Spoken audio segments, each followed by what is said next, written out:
स्वागत है आपका एसटीवी न्यूज पर। आज की प्रमुख खबरों के साथ मैं हूं अंसारुल हक। सबसे पहले हेडलाइंस। मोतिहारी एसपी के नेतृत्व में अपराधियों के खिलाफ चलाया जा रहा है योजनाबद्ध अभियान। 18 मार्च को जिले भर से 28 अभियुक्तों को भेजा गया न्यायिक हिरासत में। 2 पेशेवर अपराधी भी हैं शामिल। पश्चिमी चंपारण में होली के अवसर पर बड़ा बवाल। डीजे बजाने के आरोप में पुलिस कस्टडी में एक व्यक्ति की मौत के बाद थाने में की गई तोड़फोड़ एवं आगजनी। बवाल में एक पुलिसकर्मी की भी मौत होने की खबर। भारी मशक्कत के बाद स्थिति नियंत्रण में।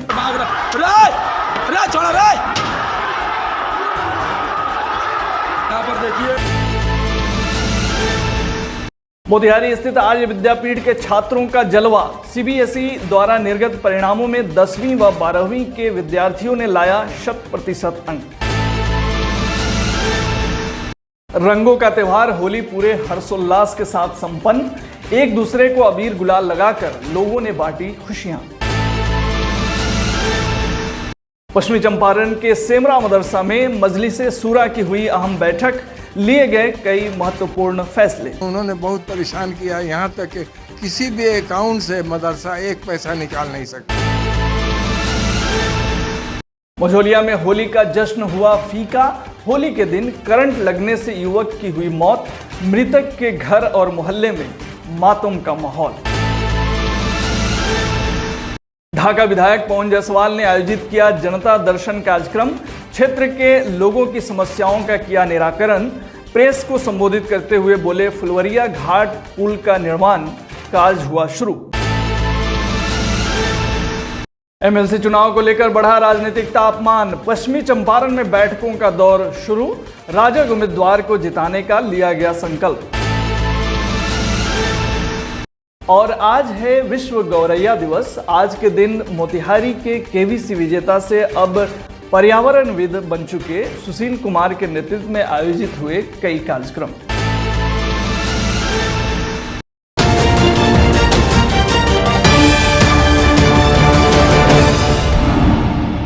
पूर्वी चंपारण पुलिस अधीक्षक डॉक्टर कुमार आशीष के नेतृत्व में जिले में अपराधियों के विरुद्ध योजनाबद्ध अभियान चलाया जा रहा है।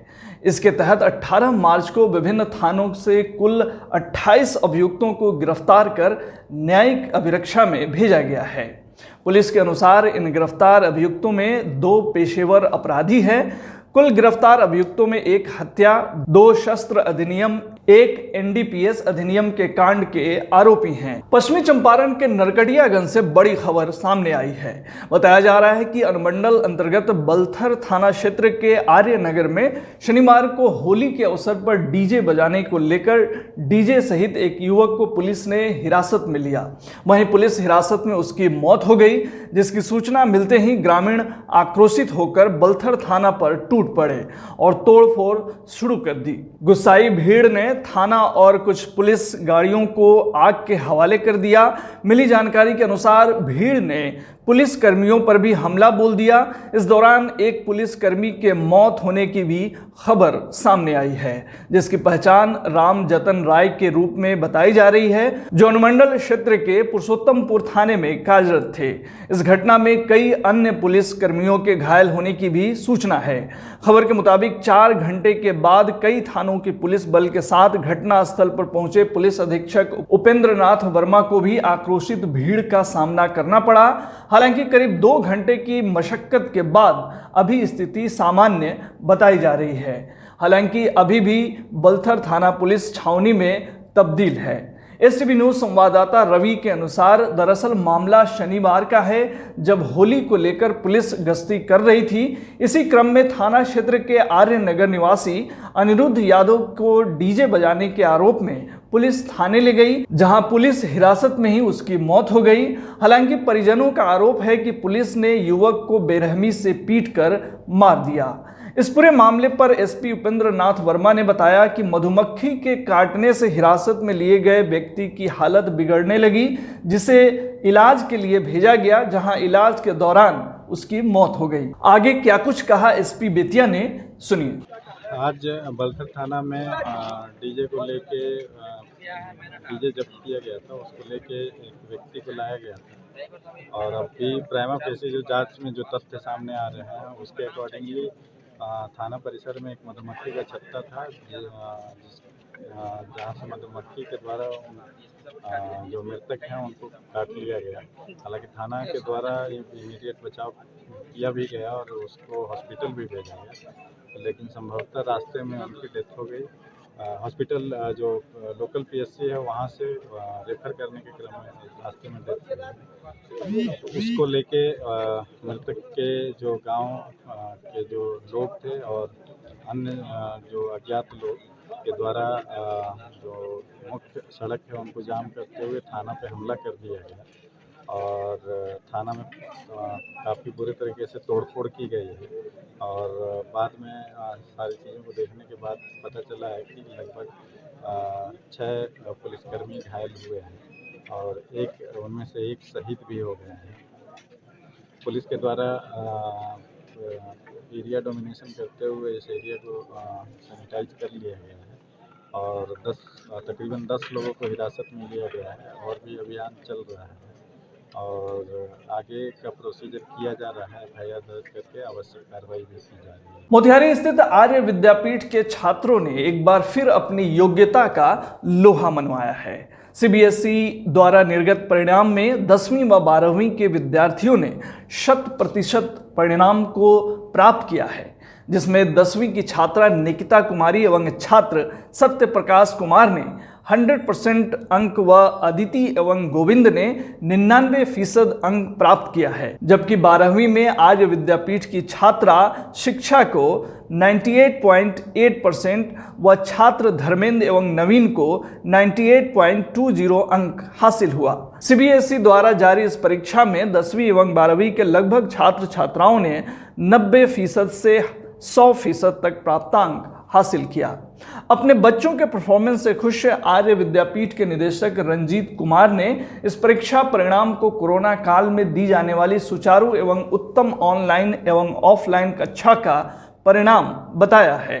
निदेशक ने बताया कि आर्य विद्यापीठ एक माइक्रोसॉफ्ट स्कूल है, हाइब्रिड मोड पर कक्षाओं को परिचालित कर रहा है, जिसमें नैतिक शिक्षा के साथ साथ व्यवहारिक शिक्षा को भी बढ़ावा दिया जाता है।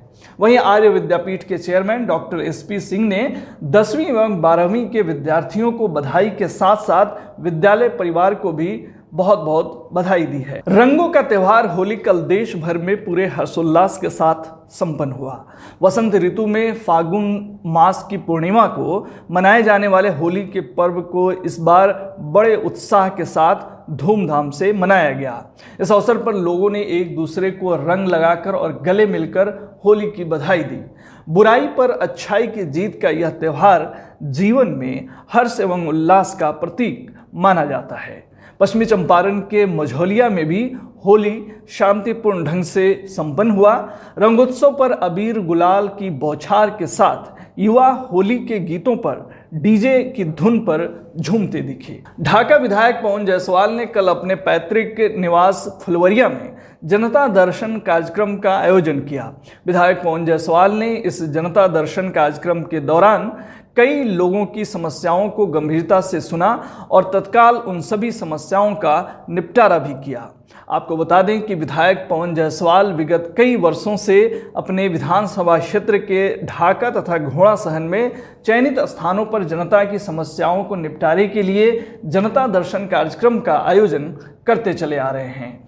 मौके पर प्रेस को संबोधित करते हुए उन्होंने कई बिंदुओं पर अपनी बात रखी, जिसमें फुलवरिया घाट पुल निर्माण को लेकर उन्होंने कहा कि इसके निर्माण का कार्य शुरू हो चुका है। लोगों का जो समस्या होता है सभी लोग को हमारे घर नहीं आना पड़े और पटना का चक्कर नहीं लगाना पड़े, इसलिए हम लोग एक निर्धारित समय कर देते हैं कि जिनको जो काम हो उस अवधि में आके अपने विषय को बताएंगे। जो संभव हमसे होगा हम करेंगे उस काम को। इसके लिए इस कार्यक्रम को हम रखें। कौन कौन सा विभिन्न तरह का लोग का निजी काम भी रहता है, सामाजिक काम भी रहता है, सार्वजनिक काम भी होता है, बहुत सा संघ संगठन का भी काम है। बाकी कुछ काम हमको भी फायदा होता है कि बहुत वर्कर हैं जो मिलने आते हैं, विधायक जी हैं तो मिलेंगे, उनके माध्यम से हमको भी वहाँ के समस्या का नॉलेज हो जाता है। कोई विषय होता है तो हम जानकारी लेते हैं। तो एक अच्छा मंच है जनता दर्शन के माध्यम से। तो हम लोग आज भैया जो लोहार समुदाय के लोग आपके पास में आए हैं, इसका कारण क्या है? इसका इन लोगों का मुद्दा क्या और है? समुदाय के लोग अभी नहीं आए हैं। ये लोग हमारे वोट के समय में भी मेरे यहाँ आए थे और अपने समुदाय के स्तर से बैठक करके चुनाव के पहले हमको मदद किए थे और हमारे जिताने में अन्य समाज के साथ साथ इनकी भी भूमिका है, लेकिन इन्होंने सार्वजनिक सामाजिक बैठक करके हमको घोषणा किया था मदद करने के लिए। तो मेरी जिम्मेवारी थी और चुनाव जीतने के बाद मैंने कहा था कि हम प्रयास करेंगे। तो हमारे लोहार समाज के 2 लोग, अमीरी जी और राजकिशोर जी, हम भाषण में कहे थे कि हम अपने खर्च से लेके जाएंगे। तो हम दिल्ली तक फ्लाइट से लेके गए थे और वहाँ रमा देवी जी से मिलके जो मंत्री थे वीरेंद्र सिंह, वीरेंद्र जी वहाँ केंद्रीय मंत्री थे, उनके यहाँ फिर सुशील मोदी जी के यहाँ जहाँ जहाँ जाना चाहिए था वहाँ गए कि जो समाज का हक है मिलना चाहिए, जो वर्ग हमारे यहाँ आएगा उसकी अगुवाई हम करेंगे। होली के अवसर पर कल जहां चारों तरफ खुशी का माहौल था, तो वहीं एक घटना के कारण मझौलिया क्षेत्र में होली का त्यौहार मातम में बदल गया। दरअसल कल होली के बीच थाना क्षेत्र के रतनमाला पंचायत के तातवा टोली वार्ड नंबर 10 निवासी दिलीप कुमार के 18 वर्षीय पुत्र की बिजली का करंट लगने से मौत हो गई। एक ओर जहां परिवार वाले होली की तैयारी में जुटे थे, वहीं घर पर बेटे की मौत से सन्नाटा पसर गया, जिससे होली का त्यौहार मातम में बदल गया। घटना के संबंध में परिजनों ने बताया कि दिलीप पानी की मोटर का तार लगाते समय करंट की चपेट में आ गया, जिससे उसकी मौत हो गई। मझौलिया प्रखंड के बरवा सेमरा घाट पंचायत स्थित प्रसिद्ध जामिया इस्लामिया कुरानिया सेमरा में आज मजलिसे शूरा की एक बैठक संपन्न हुई।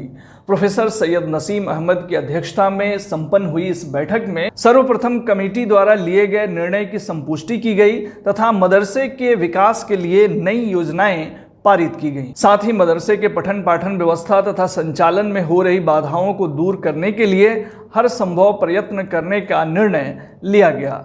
सदर प्रोफेसर सैयद नसीम अहमद ने बताया कि पूर्व सचिव द्वारा मदरसे के बैंक खाता का संचालन करने में अड़ंगा डाला जा रहा है, जो शर्मनाक है। मदरसे के सफल संचालन के लिए वित्त की आवश्यकता है, लेकिन पूर्व सचिव द्वारा अड़ंगा डालकर मदरसे को नेस्तनाबूद करने का प्रयास किया जा रहा है। मजलिसे शूरा में उपस्थित सचिव मुफ्ती जुनैद आलम ने बताया कि यह मदरसा उत्तर बिहार का गौरव है, जो सन 1818 में स्थापित हुआ था। यह तालीम के क्षेत्र में ऐतिहासिक गौरव प्राप्त करते चला आ रहा है। इस अवसर पर 7 सदस्यीय एक कमेटी का गठन भी किया गया, जो पूर्व सचिव से बात कर विवाद को हल करने का प्रयास करेगा। बैठक में शूरा के सदस्य हेड मौलवी कारी बसीर अहमद, हेड मुंशी जमील अहमद, जिला पार्षद मोहम्मद जियाउद्दीन, हाफिज मोहसिन सहित कई गण्यमान्य लोग उपस्थित थे। आज ये बैठक हुई है मदरसा की सबसे उच्च स्तर की बैठक की थी, मजलिस शूरा की बैठक, और इसकी बैठक आज जुलाई के बाद हुई है। काफ़ी दिन पर इसकी बैठक होती है। बहुत इम्पोर्टेंट जो एजेंडे होते हैं उसमें डील किए जाते हैं। तो सभी एजेंडे इसमें जो रखे गए थे उसमें सबको मेन एजेंडा था जो कंस्ट्रक्शन का काम हुआ इसी बीच में कंस्ट्रक्शन का काम हुआ है। उस कंस्ट्रक्शन के काम के में क्या खर्च हुआ, क्या आमद हुआ, इसके वजह से, क्योंकि बैंक का अकाउंट सब बंद है। हमारे पहले के सचिव थे, उनको फालिज मार दिया, लकवा मार दिया। और पहले भी, अब पिछले बार आप लोगों ने कवर किया था तो आपको बताया था, हमने उनके हाफिज सईद साहब हैं जिनको फालिज मार दिए हुए बेतिया में पड़े हुए हैं और वो पोस्ट छोड़ नहीं रहे हैं, लेकिन कमेटी ने उनको हटा दिया और जुलाई से इनको मुफ्ती जुनैद साहब को सेक्रेटरी बना दिया है। ये सचिव का काम कर रहे हैं। मदरसा का काम खूब बढ़िया चल रहा है, इसमें कोई शक नहीं, लेकिन उन्होंने बहुत परेशान किया। यहाँ तक कि किसी भी अकाउंट से मदरसा 1 पैसा निकाल नहीं सकता। इसका जो भी अकाउंट है बैंक में, स्टेट बैंक में है या पंजाब नेशनल बैंक में, स्टेट बैंक में, सोचना चाहिए कि मान लीजिए जिसको हटा दिया गया है, यहाँ से रिजोल्यूशन जा रहा है तो उसको मानना चाहिए कि नहीं। एक बैंक में वो उसके दस्तखत से भी नहीं होता था, पीछे से दूसरे थे, नायब सेक्रेटरी थे, उनके दस्तखत से होता था, तब भी उसको रोक दिया, कहा नहीं हम नहीं देंगे, कोर्ट से आइए आप लोग। बताइए, ये तरीका बैंक का है? 1 पैसा भी किसी भी बैंक से मदरसा के नहीं निकलना, सब बैंक में पड़ा हुआ है। तो जो भी काम कराते हैं हम लोग कलेक्शन करते हैं और कलेक्शन करके काम करा रहे हैं, समझा। नहीं तो मदरसा गिरने वाला था, तब क्रैक कर गया था, धंस गया था। आप लोग पहले की हालत देखते, तो आए थे, देखा था इन्होंने, फ़ोटो भी लिया था। तो वो अब ऐसी हालत हो गई है कि अब मदरसा गिर नहीं सकता है। इसमें जितना ज़रूरी काम है वो सब हम लोग करा रहे हैं। हाफिज़ सईद साहब ने 3 अकाउंट में दरख्वास्त दे करके उसको पाबंदी लगा दी है, पैसा नहीं निकल रहा है और रजिस्टर कागजात भी उनके पास हैं। तो एक कमेटी बना दी गई है जिसमें 12-13 आदमी हैं और ये कहा गया है कि उनसे जाकर के मुलाकात करें और कोशिश करें कि ये आपसी बात से मसला हल हो जाए और इदारा तरक्की कर रहा है और तरक्की करता रहे। क्या नाम है आपका? मुफ्ती मोहम्मद जुनैद आलम। एमएलसी चुनाव को लेकर सूबे का राजनीतिक तापमान बढ़ा हुआ है। इस कड़ी में मोतीलाल इंटर कॉलेज मझौलिया में आज प्रखंड के कुछ नवनिर्वाचित प्रतिनिधियों की एक बैठक हुई, जिसमें राष्ट्रीय जनतांत्रिक गठबंधन के प्रत्याशी राजेश राम को विजयी बनाने के लिए रणनीति तैयार की गई। बैठक में एमएलसी प्रत्याशी राजेश राम के अलावा जदयू के जिलाध्यक्ष शत्रुघ्न प्रसाद कुशवाहा, भाजपा के जिलाध्यक्ष दीपेंद्र कुमार सर्राफ, असलम खां हक्की, जदयू के प्रखंड अध्यक्ष अशोक पटेल समेत कई नवनिर्वाचित मुखिया, पंचायत समिति सदस्य, वार्ड सदस्य आदि शामिल हुए। मौके पर एमएलसी राजेश राम ने अपने 15 वर्षों के कार्यकाल का ब्यौरा दिया और कहा कि जनप्रतिनिधियों की हक और हुकूक की लड़ाई पहले भी लड़ रहे हैं और आगे भी लड़ते रहेंगे। मैं तो आज मझौलिया प्रखंड में आया हूँ अपने मतदाताओं से जो हमारे पंचायती राज के जनप्रतिनिधि उससे मिलने के लिए और उनसे आग्रह करने के लिए आया हूँ कि मैं एनडीए का प्रत्याशी हूँ, जनता यूनाइटेड का प्रत्याशी हूँ और मैं फिर चुनाव लड़ रहा हूँ। मैं उनसे यही कहने आया हूँ कि विगत दिनों मैंने तो बहुत सारा काम किया और हमारी सरकार जो है उसमें भी काम किया। आज पंचायती राज के प्रतिनिधियों को पंचायतों में अगर आरक्षण मिला है अनुसूचित जाति को, जनजाति को, अति पीड़ा को और 50% महिलाओं को, ये हमारी लड़ाई का पक्कल है और हमारी सरकार का यह देन है कि आज सारे लोग पदों पर आज चुनाव लड़ करके आए हैं और आसीन हुए हैं। और आज पंचायती राज, ग्राम कचहरी, नगर निकाय के प्रतिनिधियों को भत्ता की जो राशि मिलती है ये भी हमारी लड़ाई का पक्कल और हमारी सरकार की उपलब्धि है।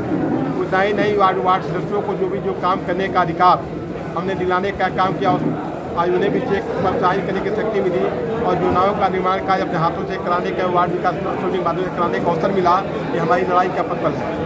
एक काम और हमने किया कि जो जनप्रतिनिधि हमारे हैं 5 साल सेवा देते हैं, पंचायती राज, नगर निकाय, ग्राम कचहरी के प्रतिनिधि, अगर 5 साल के पीरियड में के साथ कोई घटना घटती है, जो घटना होती है या अपराधियों के द्वारा उनके साथ घटनाएँ घटाई जाती है, कल कोई जिनका निधन हो जाता है तो उनके आश्रित परिवार को बिहार सरकार 5 लाख रुपया अनुग्रह अनुदान देगा, ये भी व्यवस्था हमने कराने का काम किया है। और मैं इतना ही करना चाहता हूँ, उनसे मैं मांग करता हूँ कि एक बार पुनः मुझे जिला के भेजने का काम करें।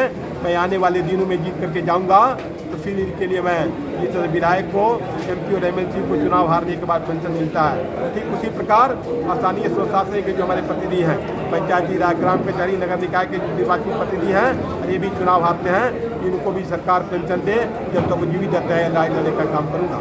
उतना ही नहीं, विधायक और एमपी और एमएलसी को जो है चिकित्सा सुविधा मिलता है, वो बीमार है उनको होता है इलाज होता है, सरकार उसका भुगतान करती है। ठीक उसी प्रकार पंचायती राज, नगर निकाय, ग्राम कचहरी के प्रतिनिधियों को भी सरकार चिकित्सा अनुदान दे, उन्हें भी इलाज के लिए मैं भी लड़ाई लड़ने का काम करूँगा और उन्हें मान सम्मान और दिलाने का काम करूँगा और पंचायती राज, नगर निकाय को और सशक्त करने का काम करूँगा। आज 20 मार्च को विश्व गौरैया दिवस मनाया जाता है। आज का दिन खास तौर से मोतिहारी के लिए बेहद अहम है, क्योंकि मोतिहारी के रहने वाले केबीसी फेम सुशील कुमार गौरैया संरक्षण के लिए वर्षों से कार्य कर रहे हैं और उनके नेतृत्व में आज शहर में कई कार्यक्रम देखने को मिले। इस कड़ी में सुशील कुमार के साथ रोट्रैक्ट मोतिहारी लेक टाउन द्वारा आज गौरैया संरक्षण हेतु जागरूकता कार्यक्रम आयोजित किया गया। यह कार्यक्रम केवीसी विजेता से अब पर्यावरणविद हो चुके सुशील कुमार के मार्गदर्शन में स्थानीय होटल आदर्श में संपन्न हुआ। कार्यक्रम की अध्यक्षता रोट्रैक्ट सलाहकार रोटेरियन नवनीत रंजन ने करते हुए इस कार्यक्रम का उद्देश्य बताया। उन्होंने कहा कि आज की युवा पीढ़ी बहुत ही सशक्त है और उनके माध्यम से हम अपने इस जागरूकता अभियान को कम समय में दूर दूर तक पहुंचा सकते हैं। कार्यक्रम के दौरान सुशील कुमार ने बताया कि इस अभियान में वो बहुत हद तक सफल हुए हैं, पर अभी बहुत दूर तक सफ़र तय करना बाकी है। अभी के लिए बस इतना ही। एसटीवी न्यूज़ पर प्रसारित होने वाली खबरें, प्रोग्राम्स आप GTPL के चैनल नंबर 985 और डेन के चैनल नंबर 155 के साथ साथ आप अपनी सुविधा अनुसार मोबाइल फ़ोन पर भी देख सकते हैं। अगर आप हमें YouTube के माध्यम से देखना चाहते हैं तो एसटीवी न्यूज़ के ऑफिशियल YouTube चैनल को सब्सक्राइब करें और बेल आइकन दबाकर ताज़ा वीडियोज़ की नोटिफिकेशन प्राप्त करें। फेसबुक पर जुड़ने के लिए पेज लाइक करें और ट्विटर पर फॉलो करें। तमाम लेटेस्ट अपडेट के लिए जुड़े रहिए एसटीवी न्यूज़ के साथ। नमस्कार।